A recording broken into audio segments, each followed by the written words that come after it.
December 12th, 1942, shortly before 7 in the morning, the harbour at Bordeaux, occupied France.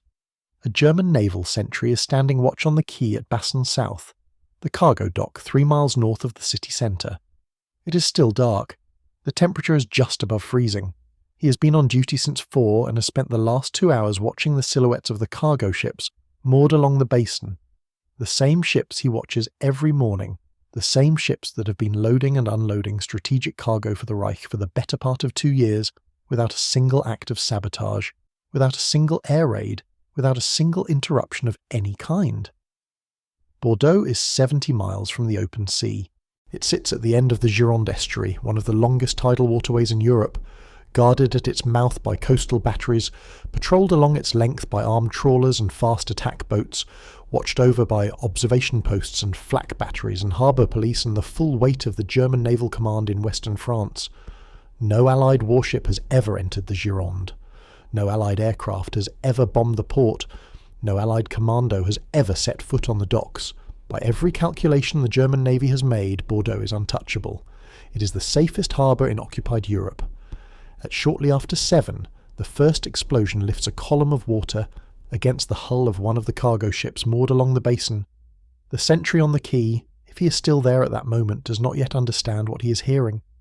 Then a second explosion tears into the side of another vessel, then a third, then a fourth. Within minutes, ships are listing, flooding, settling into the basin. Damage reports begin arriving at the harbour commander's office. 6 ships have been hit. Holes have been torn below the waterline in a pattern that German explosive ordnance officers will identify within the hour as limpet mines, magnetic charges placed by hand directly against the hull plating. By hand, not dropped from an aircraft, not fired from a submarine, placed by someone who was close enough to touch the steel. The harbour commander passes the report to Admiral Johannes Bachmann, the senior German naval officer in western France. Bachmann passes it to Berlin, and at some point during that morning, a question begins to circulate through the German chain of command that will not receive a satisfactory answer that day, or that week, or for the rest of the war. How did they get in? Not who, not why, how? Because the mathematics of what has just happened do not add up. The nearest open water where a saboteur could have launched is at the mouth of the Gironde, 70 miles to the northwest. Between the estuary mouth and the Bordeaux docks, there are 32 German naval vessels, 6 minesweepers, 12 fast attack boats, 12 patrol craft and 2 armed trawlers. There are observation posts on both banks. There are coastal defence guns covering the estuary mouth. There are anti-aircraft batteries along the waterfront. There are patrol boats running the channel at irregular intervals through every night. The German garrison in the wider Bordeaux area numbers thousands of troops. The estuary itself is a killer, 5 miles wide at the mouth, with tidal races that can capsize a small boat in seconds, currents that run at 6 knots, and mudflats that shift with every tide. Nobody paddles 70 miles up a defended estuary in winter. Nobody plants mines on ships by hand in a harbour watched by sentries. Nobody does this and then vanishes. And yet, on the morning of December the 12th, 1942, that is exactly what has happened. The mines are on the ships, the saboteurs are gone, and the German Navy, which has spent 3 years making Bordeaux the most secure port on the Atlantic coast, has been beaten by something so small, so quiet, and so absurd in its conception that when Hitler is told about it, he reportedly demands to know how.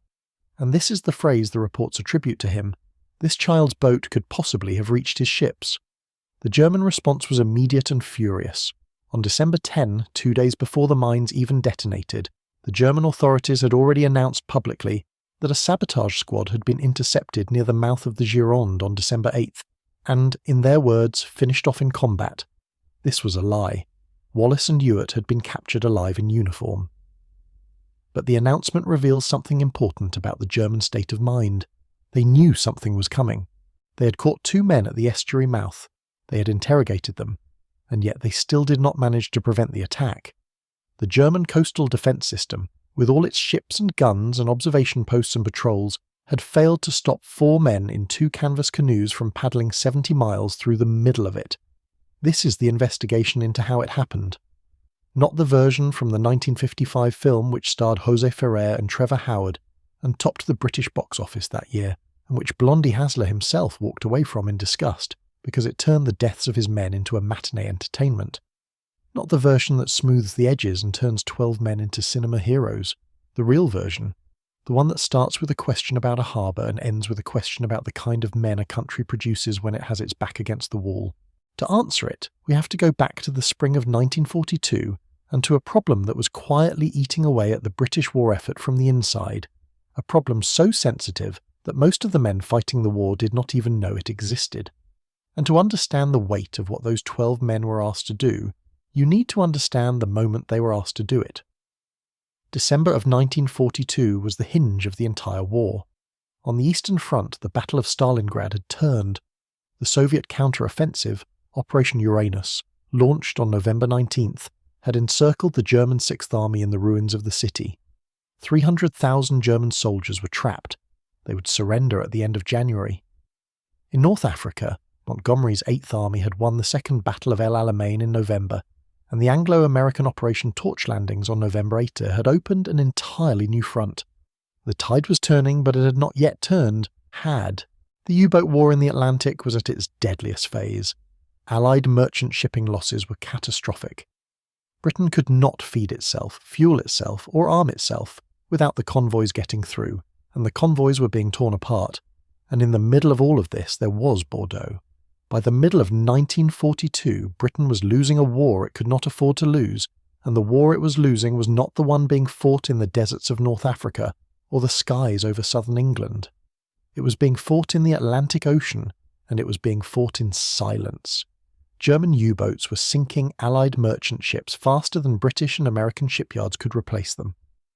In the 12 months from June 1941 to June 1942, roughly 25,000 tons of crude rubber arrived at Bordeaux aboard German blockade runners, fast cargo ships that slipped through the Royal Navy's patrols between occupied France and Japanese-held Asia. Those ships carried rubber, tin, tungsten, vegetable oils and other raw materials that Germany could not source anywhere in occupied Europe. Rubber alone was critical. Without it, the Wehrmacht could not manufacture tyres for its trucks, seals for its engines, or insulation for its electrical systems. The blockade runners were threading a needle between the Royal Navy and the Kriegsmarine, sailing alone, at high speed, through the Bay of Biscay and into the Gironde estuary, where they unloaded at Bordeaux and Basson under the protection of the German garrison. Every ship that made it through extended the German war machine's ability to fight. Every ton of rubber that reached a German factory was a ton of capability that the Allies had failed to deny. The obvious solution was to bomb the port. Bomber Command considered it. The problem was that Bordeaux was a French city. The docks were surrounded by French civilian homes, French shops, French churches, an area bombing raid of the kind that was being used against German cities, the kind that had levelled Cologne in May of 1942, would kill thousands of French civilians who were already living under occupation, and who were, at least in theory, the people Britain was fighting to liberate. The political cost was unacceptable. Churchill would not authorise it. The next solution was a naval attack. A destroyer force or a submarine could enter the Gironde and torpedo the ships at anchor.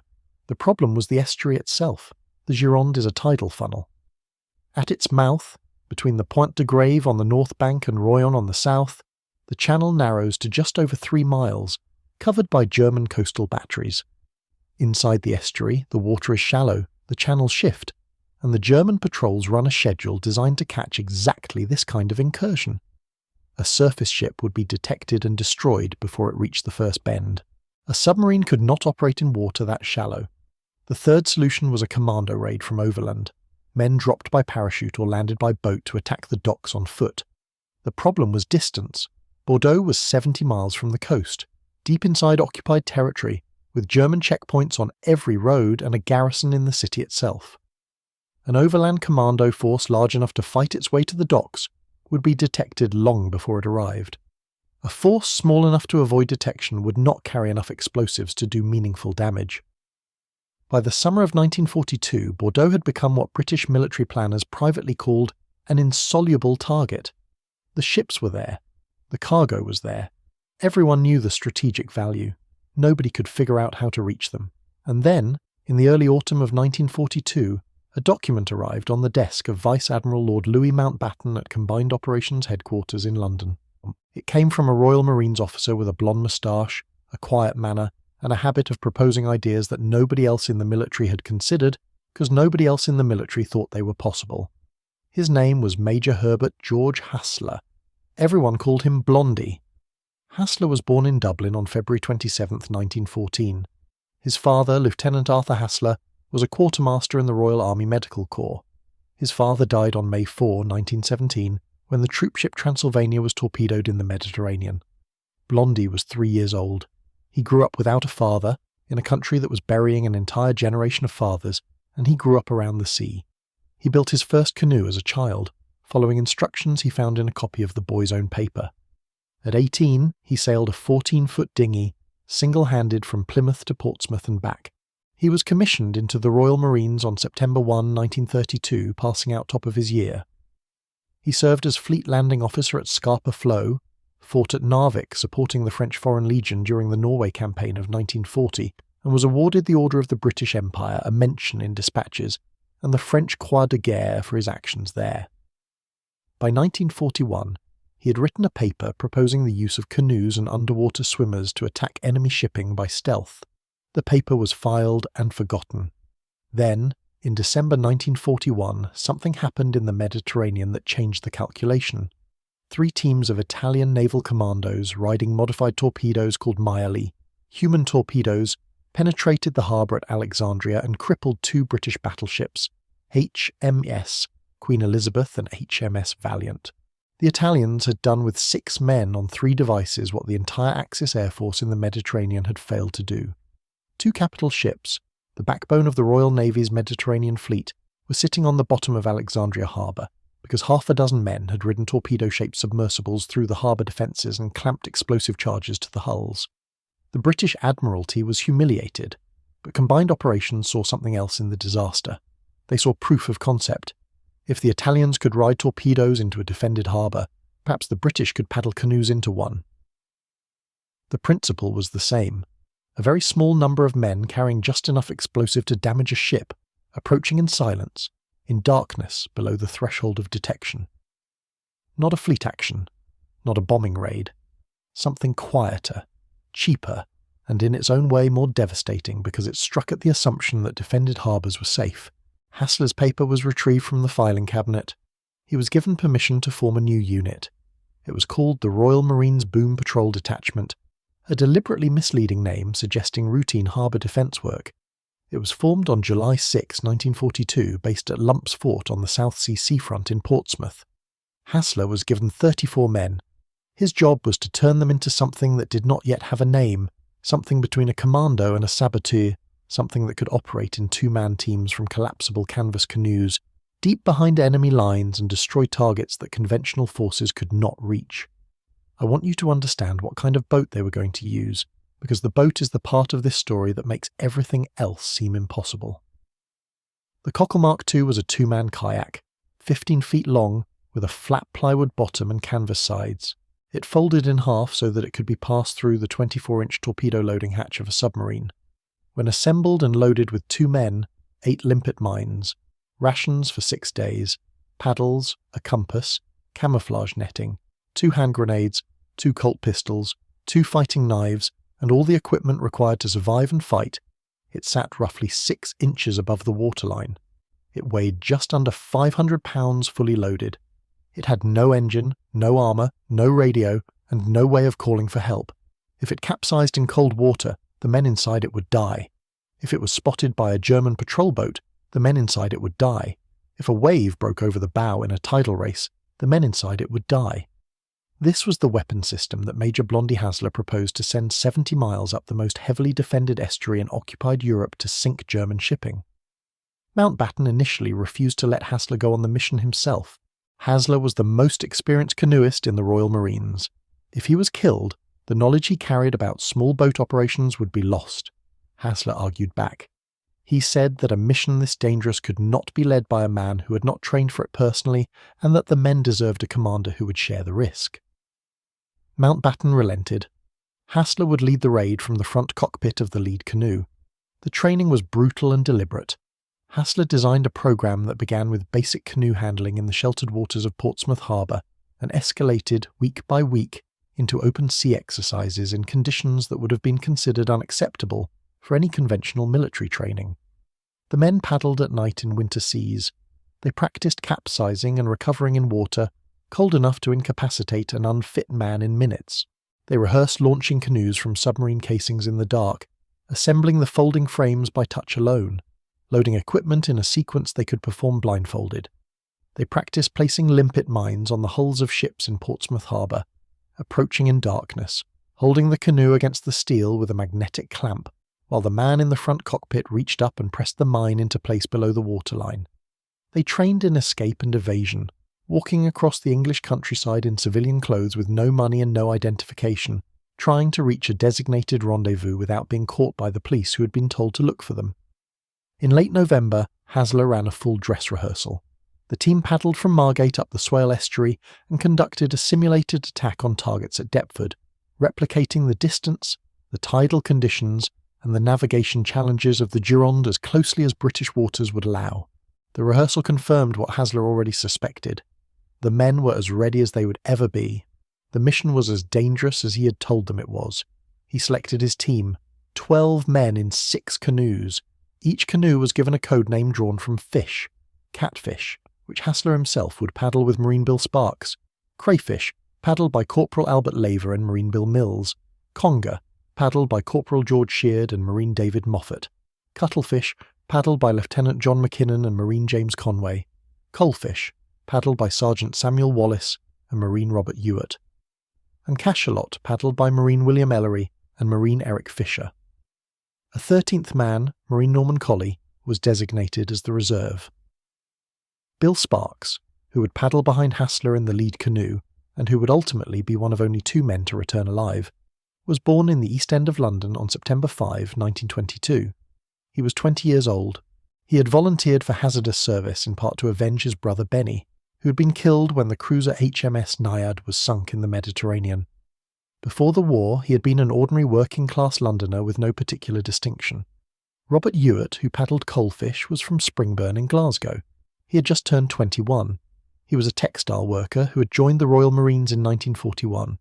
While training at Southsea, he had lodged at a guest house on Worthing Road and fallen in love with the owner's daughter, a girl named Heather Powell. He would never see her again. James Conway, the youngest of the group, was 20 years old, from Edgeley and Stockport. He was a late replacement for an injured Marine. He had written a last letter to his mother before boarding the submarine. These were not career soldiers. They were not officers from military families. They were young men from working-class towns across Britain who had volunteered for a mission whose survival odds they understood perfectly well. Hasler was honest with them. He told them the probability of returning was slim. Not one of them withdrew. On November 30, 1942, the 12 raiders and their reserve boarded His Majesty's submarine Tuna at Holy Loch in Scotland. Tuna was a T-class submarine commanded by Lieutenant Dick Rakes, who had already won the Distinguished Service Order commanding another submarine. The 6 folded canoes were stowed in the torpedo compartment. The passage to the Bay of Biscay took 7 days. For 7 days, 12 Marines lived in the cramped, diesel-stinking interior of a wartime submarine, eating the crew's food, sleeping in shifts, checking and rechecking their equipment. They could not exercise. They could not see the sky. The air inside a T-class submarine on patrol smelled of oil and bodies, and the chemical tang of the scrubbing systems that kept the oxygen breathable. The temperature swung between stifling when submerged and freezing when the hatches were opened to ventilate. The Marines were guests in a world that belonged to submariners, men who had their own war to fight and their own odds to calculate, and who were now carrying 12 additional souls and 6 folding canoes to a rendezvous with a coastline that was trying to kill all of them. On December 6, the original launch date, Rakes was unable to surface. The weather was too rough, and the submarine had to navigate through an RAF minefield that had been laid to trap U-boats. The irony of a British submarine dodging British mines was not lost on anyone aboard. On December 7, Rakes found his window. He navigated underwater through a fishing fleet, surfaced roughly 10 miles from the mouth of the Gironde, and took the calculated risk of moving the launch point 2 miles south to give the canoeists a better angle on the estuary.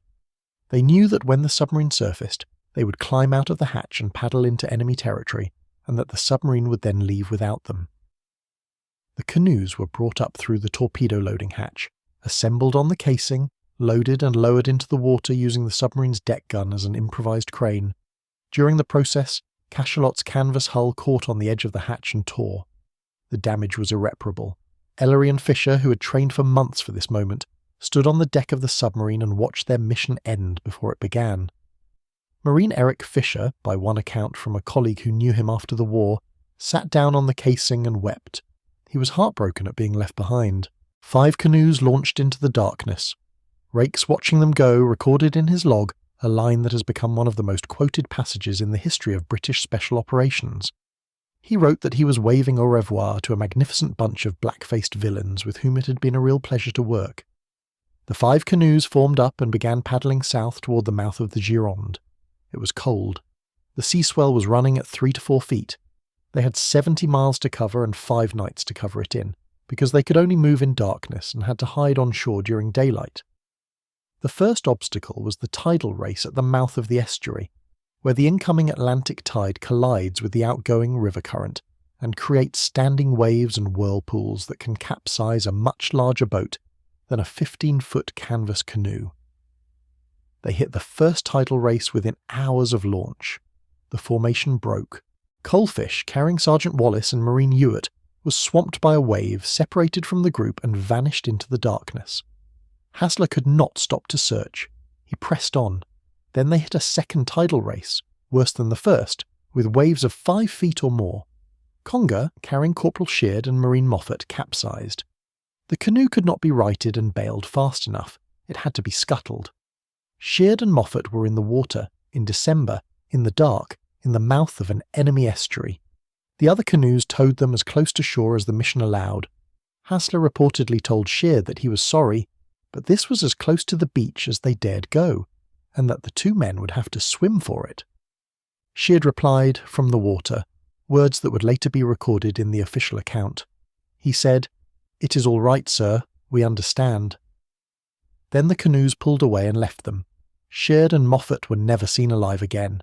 Both died of hypothermia in the freezing water. Moffat's body was later recovered on the coast. Sheard's body was never found.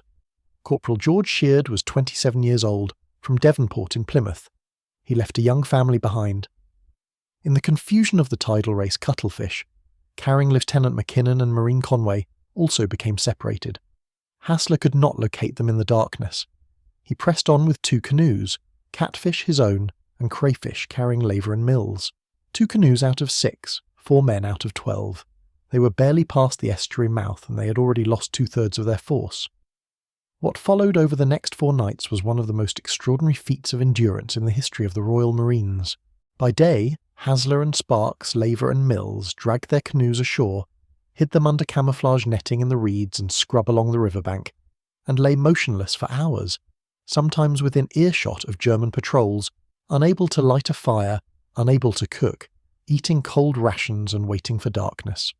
At one point, while lying hidden during daylight, they heard German voices so close that they could make out individual words. They did not move. They did not breathe loudly. They lay in the mud and the cold and trusted the camouflage net and the reeds, and the fact that nobody in the German garrison believed it was physically possible for an enemy to be where they were. By night, they paddled. The Gironde estuary in December is a brutal environment. The water temperature was close to freezing.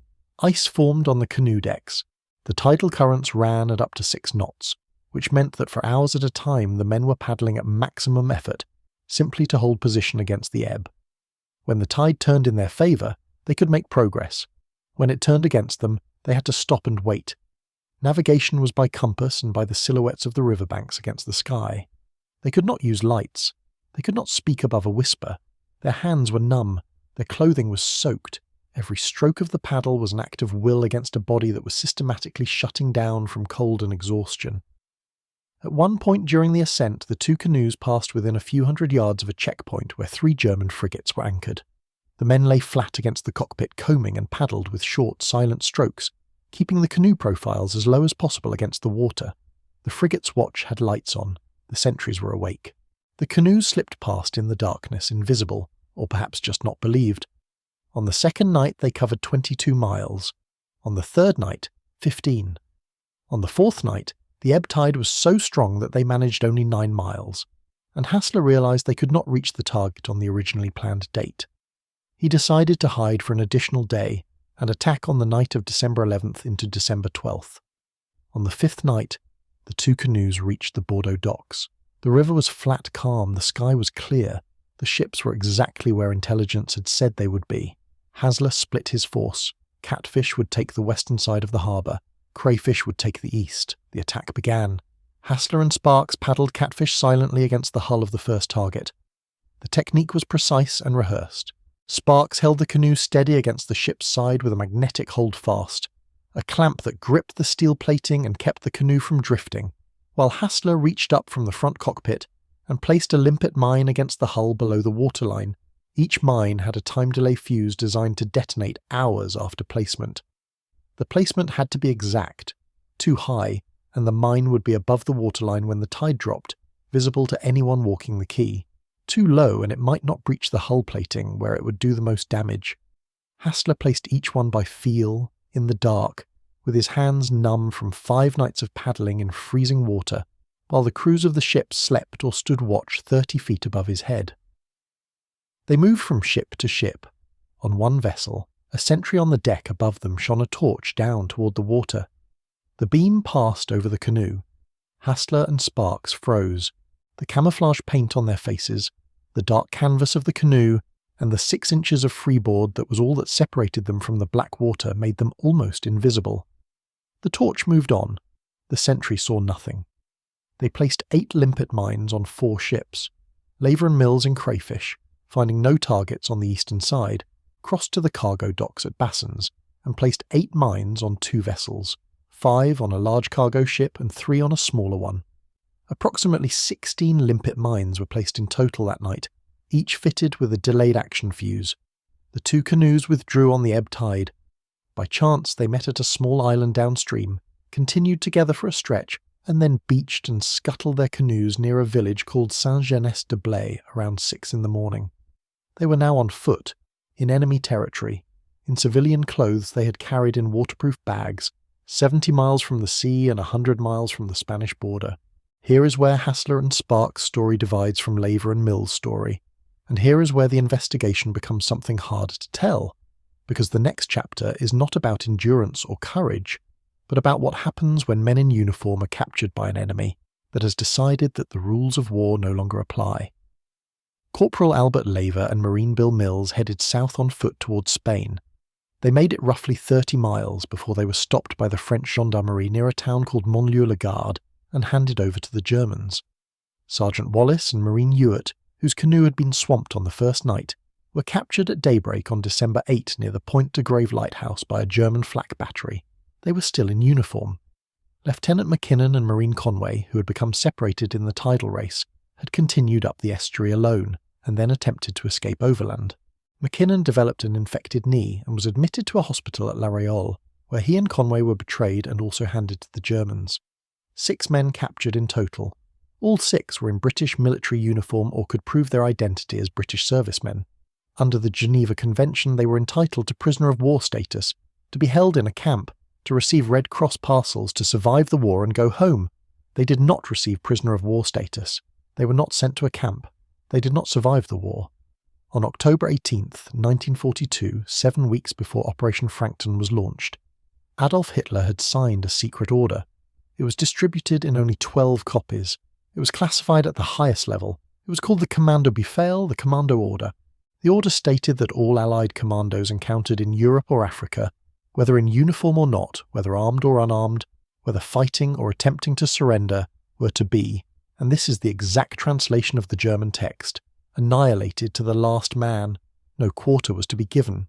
No prisoners were to be taken. The order was a direct violation of the Geneva Convention, of the Hague Convention, and of every established law of war. It was issued in response to British commando raids that had embarrassed the German High Command, particularly the raid on Dieppe in August 1942, and a small raid on the island of Sark in October, during which German prisoners had been bound and some had been killed while restrained. Hitler's response was not proportional. It was not targeted. It was a blanket instruction to murder uniformed soldiers upon capture. The order explicitly stated that it made no difference whether the men arrived by ship, by aircraft, or by parachute. It made no difference whether they were armed or unarmed. It made no difference whether they were fighting or trying to surrender. They were to be killed. The order was so obviously criminal that General Alfred Jodl, who distributed it, attached a covering note stating that the document must not under any circumstances fall into enemy hands.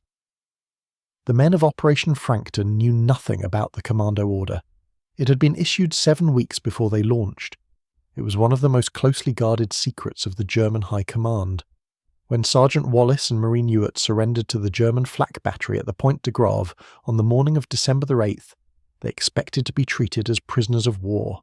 They were wearing British military uniforms. They carried identification. They had done nothing that any reasonable interpretation of the laws of war could have classified as illegal. They had attacked military targets using military weapons while wearing the uniform of their country. Sergeant Wallace and Marine Ewart were the first of the Frankton men to die under the commando order. They were taken from their cells and led to a place of execution, a sand pit, where they were tied to posts and shot by a German naval firing party. The exact site is disputed by historians. Some accounts place it at a location called Château Magnol near Blanquefort. More recent research, based on a statement by a German officer who was present, places it at a sand pit in a wood north of Bordeaux. What is not disputed is the date. They were executed on December 11th, 1942. Wallace and Ewart were killed on the same night that Hasler and Sparks were placing limpet mines on ships in the Bordeaux docks 3 miles away. They died without knowing that the mission had been carried out. Lever, Mills, McKinnon and Conway were also executed under the commando order. The exact circumstances of their deaths have been debated by historians for decades. Older accounts state that they were taken to Paris and shot in March of 1943. More recent research suggests they may have been executed near Bordeaux at an earlier date. Their graves are in the cemetery at Bagneux outside Paris. According to post-war investigations, the death certificates issued by the Germans stated that the men had drowned in Bordeaux harbour, an apparent fabrication designed to conceal a war crime. 8 of the 10 men who had launched from the submarine were now dead, 2 from hypothermia in the estuary, 6 murdered by their captors in violation of international law. The only men still alive were Major Blondie Hasler and Marine Bill Sparks. And here is where the story shifts from a military operation into something else entirely. Because what Hasler and Sparks did over the next 3 months is not a story about the British military. It is a story about ordinary people in an occupied country who chose, at the risk of their own lives, to help 2 strangers they had never met. Hasler knew that his best chance of escape was to reach the town of Ruffec, roughly 100 miles inland, where British intelligence had prearranged a contact with the French resistance. He and Sparks walked south and east for 11 days through the Gironde countryside in winter, sleeping in barns and hedgerows, eating whatever they could find or beg, avoiding German patrols and French police, carrying forged papers that would not survive close inspection, trusting the countryside and the silence of strangers to hide them. They walked mostly at night. They crossed rivers on foot. They sheltered in woodlands during the day. At one point they were stopped by a group of French civilians who looked at their clothing, looked at their faces, understood immediately what they were, and said nothing, just pointed them in the right direction and walked on. On December 18th they reached Ruffec and made contact at a hotel called the Toque Blanche. The contact was connected to an escape line called the Marie Claire Network, run by one of the most remarkable figures of the entire French resistance, a British-born woman named Mary Lindell.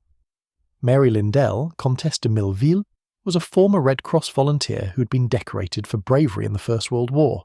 She had married a French count, settled in Paris, and when France fell in 1940, had immediately begun helping escaped Allied prisoners and downed airmen reach neutral Spain. She was arrested by the Gestapo, escaped, fled to England, and then volunteered to return to France by Lysander aircraft to rebuild her network. She had been flown back into occupied France on October 26, 1942, just 6 weeks before Hasler and Sparks arrived. She had recently been badly injured when a car rammed her bicycle, and she assisted the 2 Marines while still recovering from her injuries.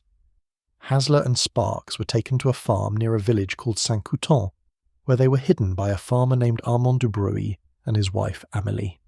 They stayed for 41 days. 41 days in which the Dubreuil fed them, sheltered them, and kept their secret, knowing that if the Germans discovered what they were doing, the penalty was death. Not imprisonment, not deportation, death. The local network that protected them included a baker named René Flore, a smuggler named Fernand Dumas, a woman named Marthe Roulier, a man named Jean Mariot, and members of the Mondinot and Pasquerot families. None of these people were soldiers. None of them had been trained for clandestine work. They were farmers, bakers, and shopkeepers who made a decision, each of them separately and each of them knowing the cost, that the two exhausted Englishmen sleeping in their barns deserved to live. Mary Lindell's 18-year-old son, Maurice de Milleville, personally escorted Hasler and Sparks by train from the countryside to Lyon. From Lyon, they made their way to Marseille, crossed the Pyrenees into Spain, reached Barcelona, then Madrid, then Gibraltar. Hasler was flown home. Sparks came by sea. According to some accounts, when Sparks arrived back in England, he was briefly detained because his story was so extraordinary that the authorities could not immediately verify it. Combined Operations had first learned that the two were alive on February 23, 1943, when a coded message from Mary Lindell reached London.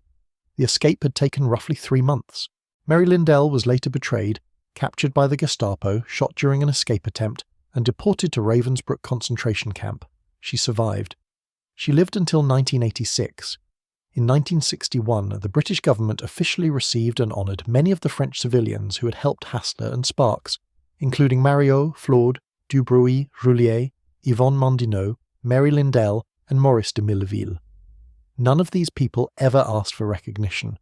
Most of them went back to their farms and their shops and their ordinary lives and did not speak about what they had done until the British government came looking for them nearly 20 years later. If your family has a connection to this story, to the Royal Marines, to Combined Operations, to the French Resistance, or to the men who served in the Bordeaux area during the occupation, I would be honoured to read about it in the comments.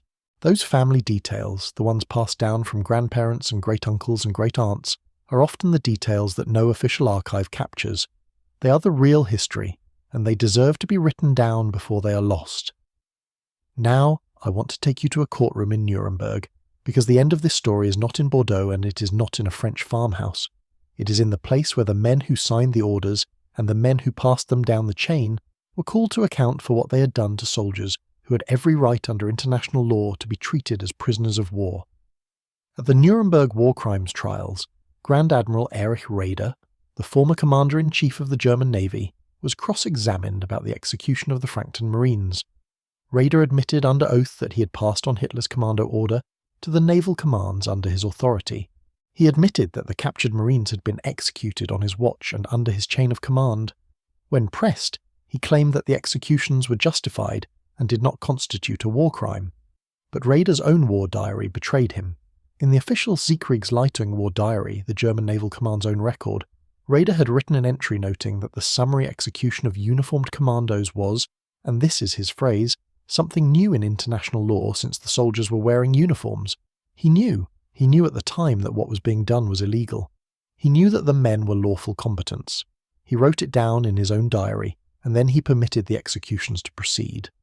Raeder was convicted of war crimes by the Nuremberg Tribunal and sentenced to life imprisonment. He served 10 years. He was released in 1955 on grounds of ill health, and died in 1960, a free man in a rebuilt Germany. The men he helped condemn to death were still in their graves. Field Marshal Wilhelm Keitel and General Alfred Jodl, who had issued and distributed the commando order, were also convicted at Nuremberg, in part on the basis of what had been done to the Frankton Marines and to commandos in other operations.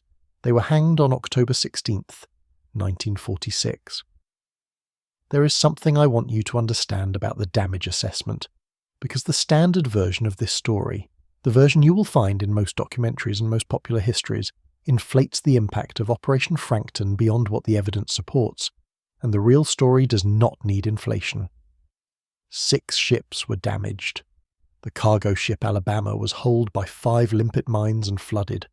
The freighter Dresden had her hull plating and propeller shaft severed and sank at her moorings. The Portland suffered severe internal fire damage and flooded. The blockade runner Tannenfels listed heavily and was later scuttled by the Germans themselves and used as a block ship. 2 other vessels sustained damage of varying severity, but most of those ships were repaired. Most of them returned to service within months. The strategic impact on Germany's blockade-running trade through Bordeaux was, as the National Army Museum's assessment concludes, minimal. And here is a detail that adds a layer of dark irony to the entire operation. Unknown to Hasler, unknown to Combined Operations Headquarters, unknown to Lord Mountbatten himself, the Special Operations Executive, Britain's other secret warfare organisation, had been planning its own attack on the same ships in Bordeaux harbour at the same time. An SOE agent named Claude de Bessac had a team in place near Bordeaux, preparing to plant explosives on the blockade runners. When de Bessac's team heard Hasler's limpet mines detonating on the morning of December 12, they realised that someone else had got there first. Nobody at Combined Operations had told SOE what they were doing. Nobody at SOE had told Combined Operations what they were doing. 2 British secret organisations had independently planned the same attack on the same target at the same time, without either one knowing the other existed. When this emerged after the war, Lord Paddy Ashdown, who investigated the operation in detail, described it in his 2011 BBC documentary as a Whitehall disaster of major proportions. The duplication eventually led to the creation of a new coordinating authority to prevent British intelligence agencies from tripping over each other in future operations. It is often repeated that Winston Churchill believed Operation Frankton shortened the war by 6 months. Lord Mountbatten is often credited with making a similar claim. Mountbatten's words are verified. They are carved on a memorial stone at the Royal Marines base at Poole. He called Frankton the most courageous and imaginative of all the raids ever carried out by the men of Combined Operations. But the 6 months claim attributed to Churchill has never been traced to a verified primary source. Modern historians regard it as unverified and, given the modest material damage, probably an exaggeration. So why does this operation matter? If the ships were repaired, if the blockade runners kept running, if the strategic impact was limited, why are we still talking about 12 men in canvas canoes more than 80 years later? Because the measure of Operation Frankton was never the tonnage of shipping sunk. It was what the operation proved about what a small number of determined men could accomplish against a target that an entire military establishment had declared impossible to reach. Bordeaux was an insoluble target. Hasler solved it with plywood and canvas and a plan that any sensible staff officer would have rejected as suicidal. He solved it because he believed, with a conviction that bordered on obsession, that the smallest possible force, operating with the greatest possible stealth, in the closest possible proximity to the enemy, could achieve effects that no conventional force could match. This was not, in 1942, an accepted principle of warfare. Commandos were still seen by much of the military establishment as theatrical irregulars, useful for propaganda but of questionable strategic value. The German High Command, which executed the Frankton Marines precisely because it feared the psychological impact of commando raids, understood the threat more clearly than much of the British War Office did at the time. What Hasler proved at Bordeaux became the founding principle of the Special Boat Service. The Royal Marines Boom Patrol Detachment, Hasler's little unit of 34 men at Lumpsfort in Southsea, was the direct ancestor of the modern SBS, which remains one of the most capable special operations forces in the world. The doctrine that Hasler demonstrated, submarine insertion, small team autonomy, covert approach by water, precision attack on strategic targets, and evasion through hostile territory, is the doctrine the SBS still trains on today. Every SBS operator who has deployed in the decades since the Second World War is, in a sense, following a route that was first paddled by 2 men in a canvas canoe on the Gironde in December of 1942. The memorials to the cockleshell heroes are scattered across 2 countries. At the Royal Marines Base in Poole, Mountbatten's words are carved in the stone. At the Plymouth Naval Memorial, the names of Laver, Sheard, Mills, Conway, Wallace, Moffat, and Ewart are engraved alongside tens of thousands of other Royal Navy and Royal Marines personnel who have no grave but the sea. Mackinnon's name is on the Portsmouth Naval Memorial. In 2011, a memorial made of Portland stone was dedicated at the Pont de Grave at the mouth of the Gironde, near the spot where the canoes first entered the estuary, honouring both the British raiders and the French civilians who helped them. In Stockport, a bronze sculpture of James Conway was unveiled in 2017. In Birkenhead, a plaque for Albert Laver was dedicated in 2012 by Lord Paddy Ashdown. In Devonport, George Sheard's name is inscribed on the Hero's Stone at North Corner, and in 2020 a Great Western Railway train was named in his honour. Along the escape route through the Gironde, a 100-mile trail called the Frankton Trail was opened in 2002, tracing the path Hasler and Sparks walked from the river to Ruffec. The only surviving original Cockle Mark II canoe, the one that was damaged on the submarine Cachalot, is held at the Combined Military Services Museum in Malden, Essex. Hasler survived the war and left the Royal Marines in 1948. He became one of the most innovative yachtsmen of his generation.